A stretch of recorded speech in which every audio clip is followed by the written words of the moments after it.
But we weren't very practicing.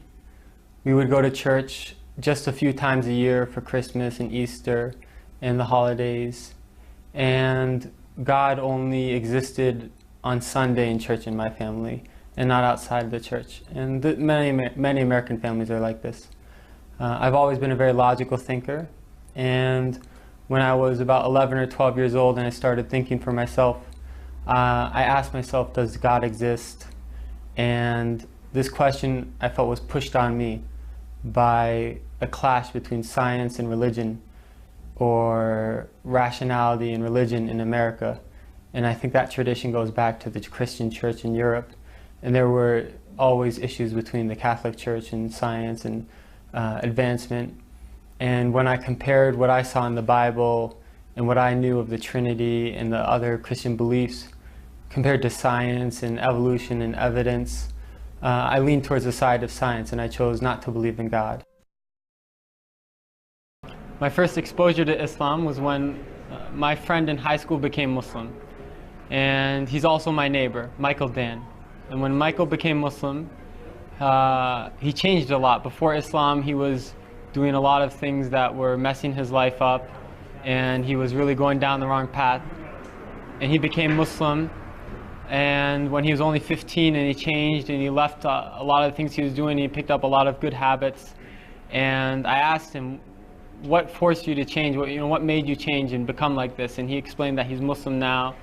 And at that time, this was before September 11th, people in America really didn't know a lot about Islam. And even today, they don't know a lot. And I asked him, what is Islam? Who are Muslims? And he explained to me about Muslims. And I was surprised that Islam is very close to Christianity and Judaism.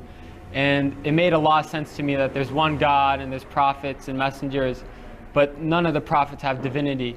Rather, they're just sent by God and they're humans like us. And I didn't really want to become Muslim at that time, but it just made sense to me logically. After a while, I read a book called The Autobiography of Malcolm X. And in that book, I really appreciated the image that Malcolm X presented of Muslims, and I wanted to become Muslim after that. Because I saw in Islam a solution to racism and a lot of other problems in America. But I didn't believe in God. However, I read a passage where Malcolm X said, if you take one step towards God, he takes two towards you. So I left eating pork, and I left some of the things that are prohibited in Islam with the intention that God guide me. And I learned more and more about Islam, and I was surprised that the more I asked questions, the more answers I found, and the answers always made sense to me. And I read about the miracles of the Quran, scientific miracles of the Quran. And they're many.